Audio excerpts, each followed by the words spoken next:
pitong isla, perlas ng silanganan, bayan ni Juan. Mga dayuhan, pilit tayong inaampon, ngunit pinaglaban ng bansa na malaya na ngayon. Isa ang ating lahi, ang Pinoy, hindi pa aapi. Lahat ng bagay ay mawawala sa isang itlap, lilipas din at hindi magtatagal. Ano man bagyo ang ating haharapin, hindi tayo padadala basta't magkaisa.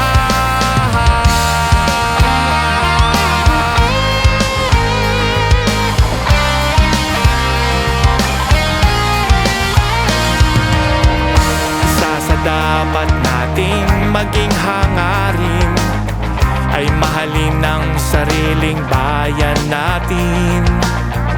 Itong landas ay ating tatahakin, basta't magkaisa ay kakayanin natin. Abutin ang panaginip, panalig at ito'y makakamit.